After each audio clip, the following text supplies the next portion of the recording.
Years passed. The stars didn't forget. Neither did the galaxy. But things had changed. Once, Earth was mocked. Now its voice shaped council law. Once humans were seen as weak. Now they were a symbol of control, power, and restraint. Human ships still patrolled space, but not to fight. They protected trade routes.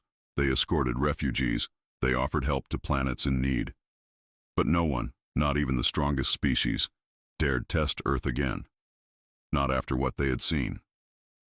President Ilara no longer stood on war platforms. She visited schools, spoke at peace summits, planted trees in places where battles once raged, but her presence still made alien leaders sit straighter. They remembered. Everyone remembered. One day, a council historian asked to visit Earth. He was a tall insectoid from the Thurn race, once loud critics of humanity. He walked the halls of Earth's museums, saw the broken colony artifacts, the photos of lost families, and the silent statue of the Judgment Crew.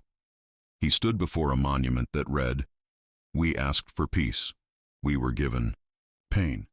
We gave warning, and then we answered."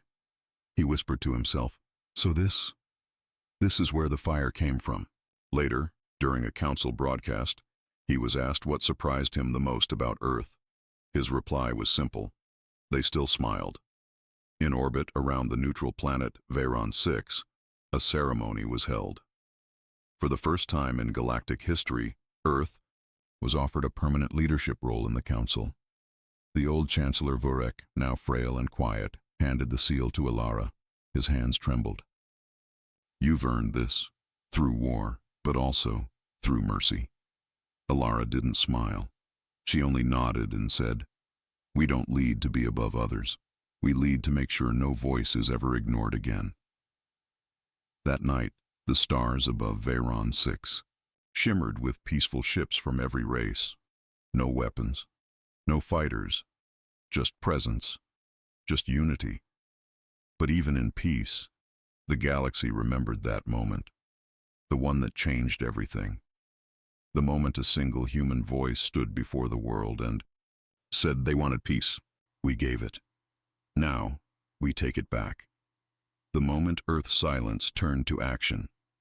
The moment the galaxy watched, helpless and quiet, as human resolve became rage. Now, that rage had cooled, but not vanished. It lived in history, in memory, in warning, and every young cadet from every species was taught one lesson from that war. Do not mistake Earth's silence for weakness. It is the silence of a storm waiting to be called. In a hidden sector of space, deep inside a starless void, the human flagship Judgment floated like a silent blade. No signal came from it, no lights blinked. From the outside, it looked dead, but inside, it was more alive than any ship in the galaxy. General Kale stood in front of a massive star map. Red lights showed past targets. Yellow lights were possible threats, but only one point blinked in white. It was marked Galactic Core. President Ilara walked in quietly. Her face was calm, her voice softer than usual. "Is everything in place?" Kale nodded. "Yes, Madam President. Final phase ready." They both stared at the white point on the map.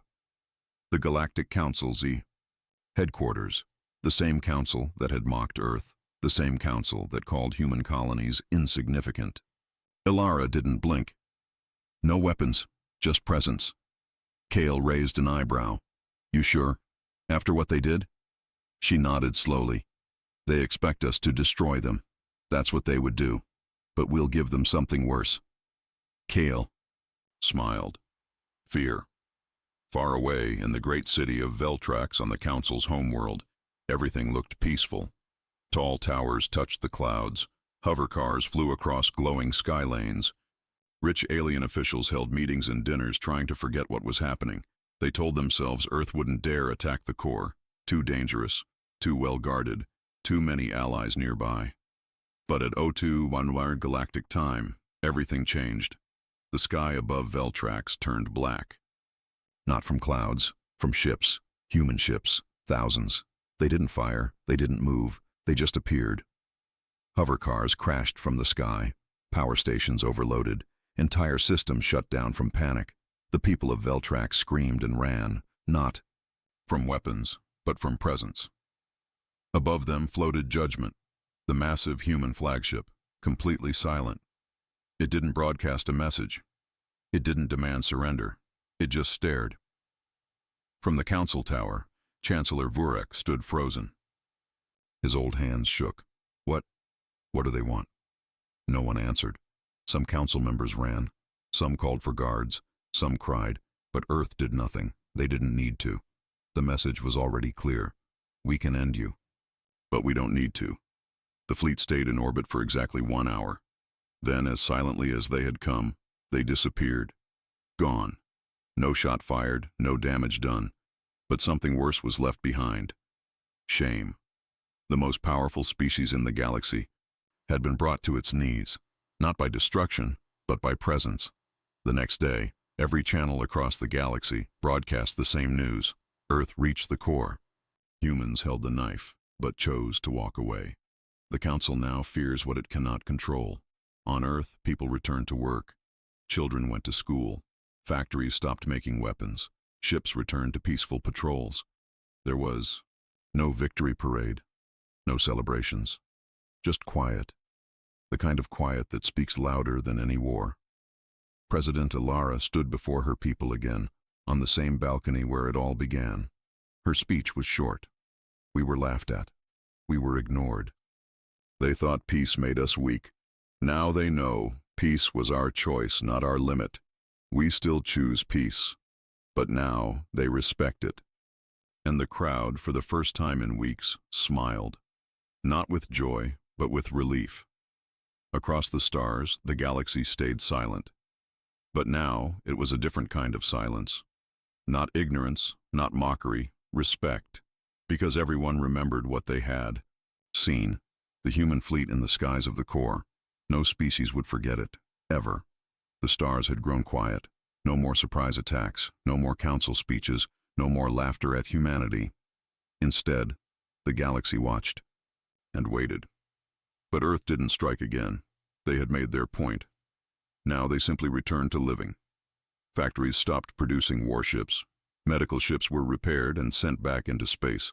Farmers planted again on the damaged colonies. Children played without fear. But beneath the surface, nothing was the same. Every species now looked at Earth differently. In the markets of Zalari Prime, a vendor carefully changed his display sign from "No Humans Allowed" to "Welcome Terran Visitors." In the military schools of the Zarnak Dominion, instructors now used human battle footage to teach tactical brilliance. And in the secret halls of the Council, old laws were rewritten quietly. A new one was signed that night. No human colony shall be left without aid again. They didn't do it out of kindness. They did it because they remembered. The silence above Veltrax, the presence of judgment, and the terrifying truth. Earth could have ended them, and didn't. On a distant moon, a young alien soldier named Krill sat by a fire. His father had once fought against humans. He had called them soft-hearted and too emotional.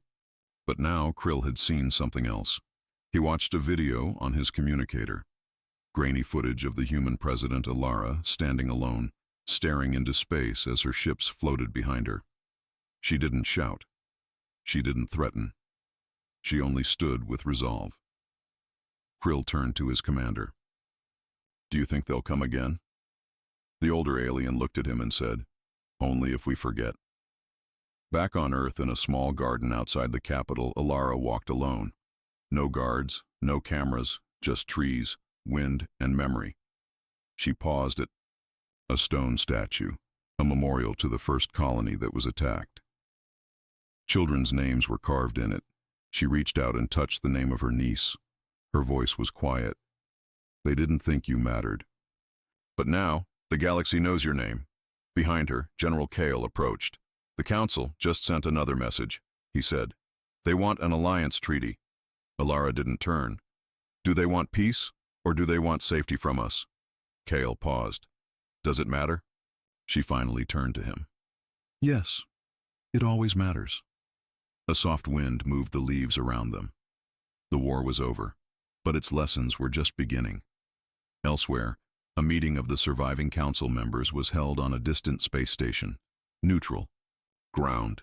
No cameras. No audience. Just leaders who now knew they were no longer the top of the galaxy. The Draxion ambassador leaned forward. "We cannot let this happen again." Vurek, now much older, his scales faded with stress, replied. Then, "Treat them as equals, not insects." Silence followed. Real silence. And for once no one argued, because now they all knew. Earth was listening. On the outer edge of the galaxy, near the ruins of Delta Ver, a human medical ship landed. The same kind that was destroyed at the beginning of this war. But this one came not with weapons, but with help. Doctors walked out. They treated alien children. They rebuilt small outposts. They planted seeds. One alien commander watched the humans work and asked, "After everything, why are you helping us?" The human doctor paused and answered, "Because we are still who we were before. You're just seeing us clearly now." And for the first time, the alien nodded in respect. That was Earth's true victory, not in fire, not in destruction, but in the fact that they could still offer peace, even after war. The Galactic Council's chamber shimmered with light from distant stars. The room was filled with tall alien leaders, their robes bright, their faces proud. They sat on high chairs, speaking in calm tones, sipping from glasses made of crystal. A new report arrived, one that should have shaken them. A human colony, deep in the outer rim, had been attacked. Over 3,000 civilians were killed, children, farmers, scientists. The message from Earth was clear. We demand answers. But, instead of shock or sorrow, the Council gave only silence, then quiet laughter. "It's a minor world," said Chancellor Vurek of the Zalari Empire, waving a hand. "An accident. Perhaps pirates. Let them grieve. They're emotional beings." Another voice joined in. "Humans are always dramatic. One small planet falls, and they scream as if the galaxy ends. No investigation, no punishment, no apology. The matter was dismissed like dust brushed from a table." The Council moved on to other topics, trade routes, mining taxes, and luxury goods. But far away, on the blue and white planet called Earth, something was stirring. President Ilara stood on a balcony above a silent sea of people. The crowd stretched for miles, yet no one moved, no one spoke. All had seen the images, burning homes, broken satellites, and bodies under collapsed buildings. The colony of Raven's Hollow was gone, and with it, Earth's belief in peace. Ilara was not a warrior. She had once taught philosophy. She had signed peace deals, disarmed old weapons, and built bridges across species. But as she stood beneath, a sky growing dark, her eyes held no more light. "They came," she said quietly, "and we welcomed them. We shared our food, our cures, our air, our dreams." The crowd listened. No cheers, no cries. "They took our people," she continued, "and when we asked why, they laughed. They called it a minor world." Her voice didn't rise. It stayed calm, too calm. "We wanted peace. We gave it. Now we take it back." The silence broke, not with cheers, but with determination. A storm had begun, not in the stars, but in human hearts. It was not loud. It was not messy. It was sharp and cold. A silent promise made by billions. In space, nothing seemed to change. Earth ships remained in orbit. No fleets were launched. No messages of war were sent. The galaxy watched, amused. "They'll cry, then return to business," they said. "Humans are soft. They love peace. Too much to fight." But they were wrong. In underground bunkers and old military hangars, systems came alive. Codes once buried were unlocked. Old generals returned from retirement. Factories that once built farming drones now forged weapons. Satellites blinked back online with new software. Silent, watching, preparing. General Kyle, a man forgotten by most, stood inside a dark command room beneath the mountains of Mars. "Do not speak," he ordered. Just prepare. Around him, screens lit up with maps, data, and faces of lost loved ones. Back at the council, no one noticed the shift. To them, Earth still looked calm, still looked weak. But Earth was changing, and the galaxy, so proud and ancient, didn't know it yet.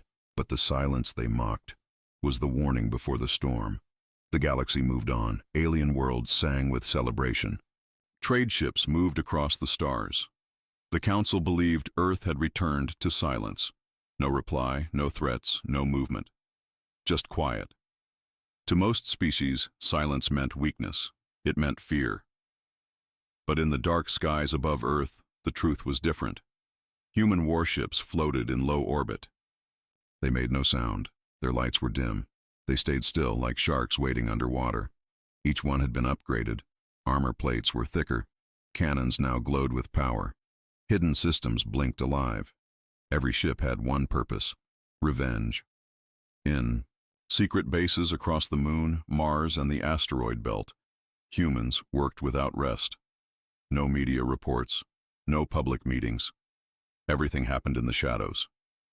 General Kyle walked through a steel corridor deep beneath Earth's surface. Around him, technicians loaded weapons onto small stealth cruisers. Pilots trained in silence. Artificial intelligence drones moved in perfect order. He paused before a large door marked Project Nemesis. Inside, a single starship was being built, unlike anything the galaxy had seen. Back in the council, jokes about humans still echoed.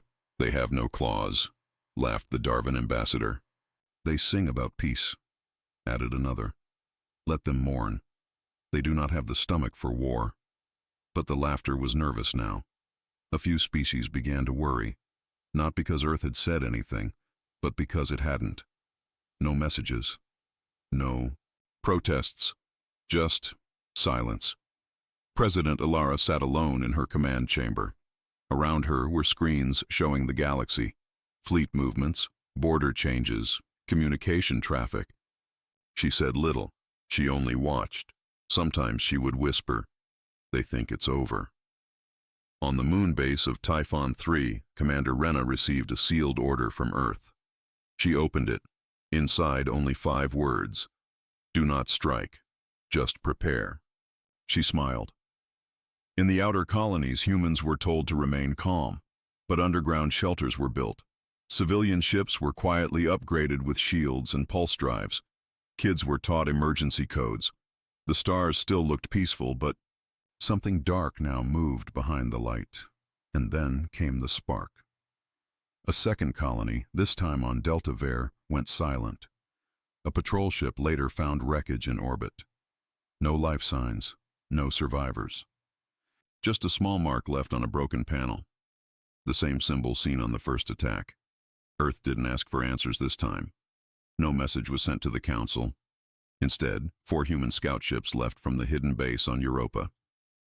They flew in silence. They carried no flags. And they did not return. What they brought back was worse. A message. General Kale played the footage for Alara. A grainy video showed alien raiders, laughing, boasting about their attack. One voice said, "The humans won't do anything. They never do." Alara didn't speak. She just stood up. The next morning, all Earth communications went dark. No signals, no transmissions. News channels showed only one image, a burning colony, with the words, "Never again." Across the galaxy, nervous eyes turned back to Earth. What was happening? Why was everything so quiet? Where were the humans? The Council called an emergency meeting. Ambassadors shouted, blamed each other, demanded peace. But for the first time, the seat marked Earth was empty. That had never happened before. Chancellor Vurek stared at the empty chair.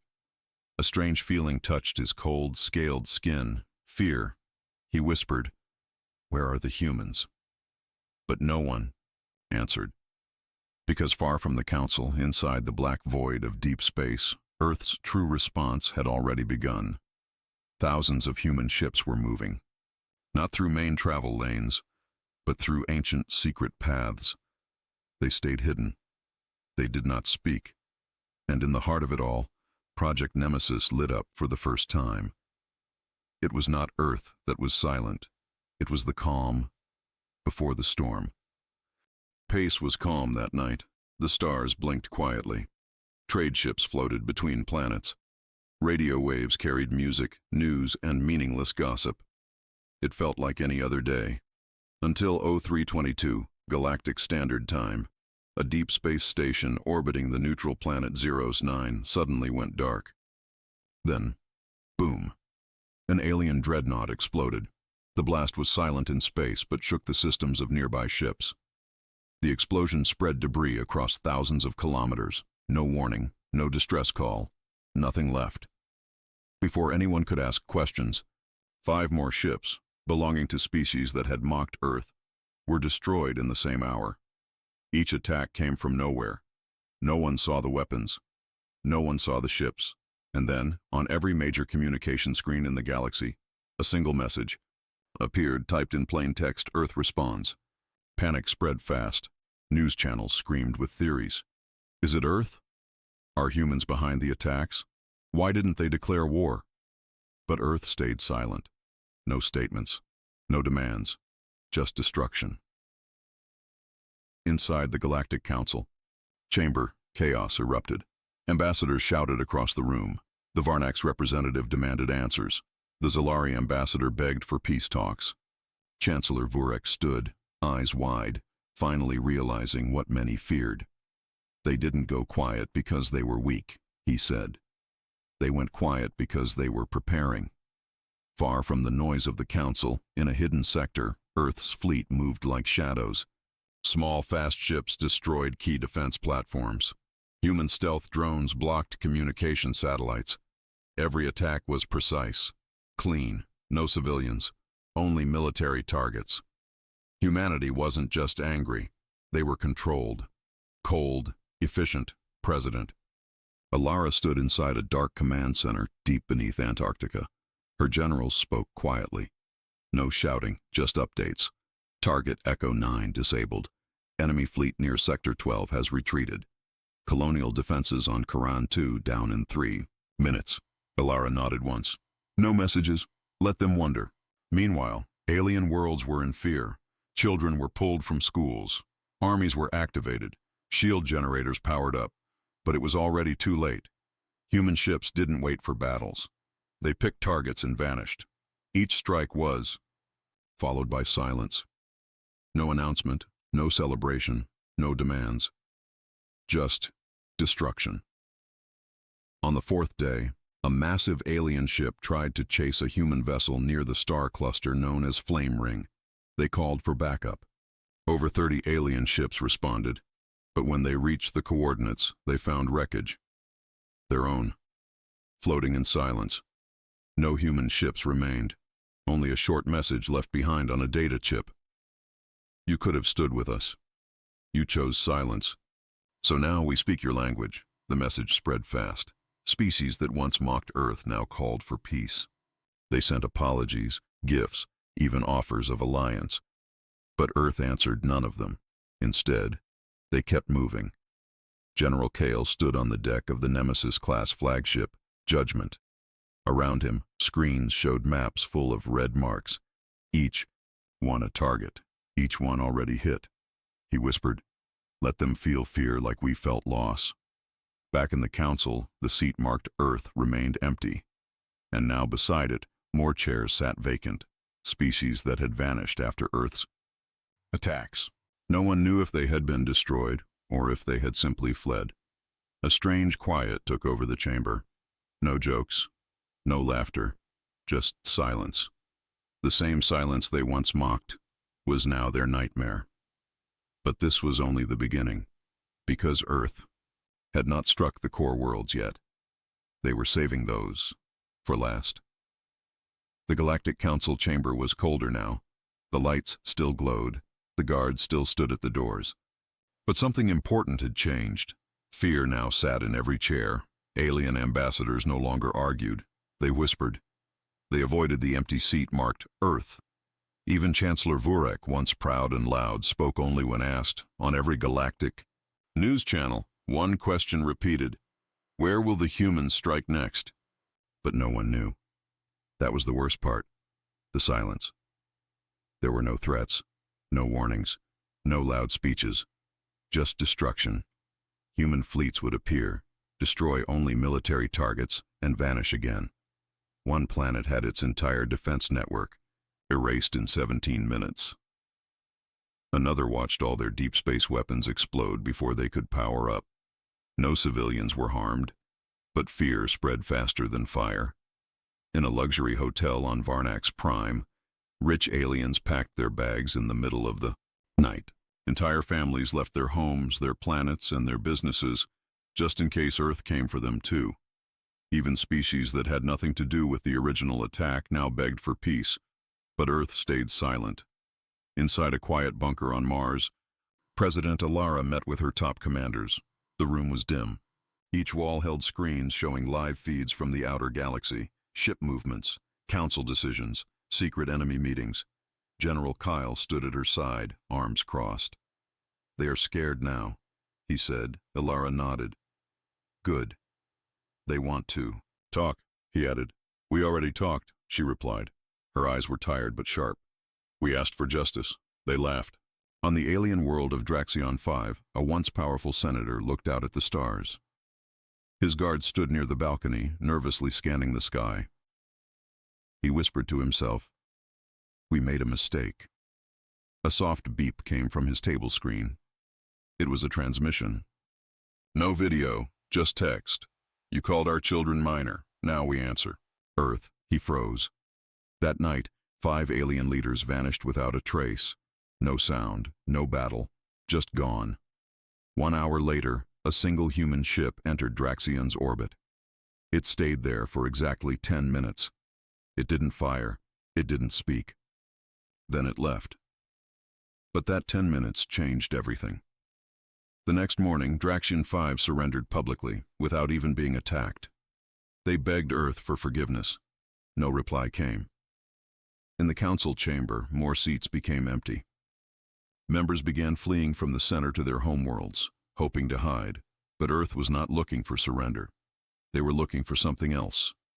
Respect, not through words, but through power. The galaxy now understood something terrible. Humanity didn't need giant fleets. They had better weapons, faster ships, and something more dangerous than any weapon: a memory.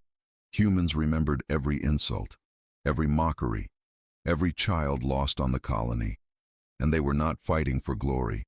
They were not fighting for land. They were fighting because they had no choice. They had been pushed, and now they were pushing back. In the dark skies near the neutral zone, a massive alien fleet gathered. Hundreds of ships, dozens of species, united by fear. They waited, ready to defend, ready to fire. But Earth didn't come through the front. They came from above, from below, from inside. Cloaked ships had already been hiding there for days, and in less than an hour, the alien fleet was gone. No survivors, just a signal echoing through space. We asked, you denied. Now you listen. Back on Earth, civilians watched the war unfold from their screens. But they weren't cheering. There were no celebrations, just quiet support. They didn't want war, but they believed in it now, because peace had cost them their children, and silence had cost them their friends. Now, the galaxy was silent too, but for the first time it wasn't ignoring Earth. It was listening.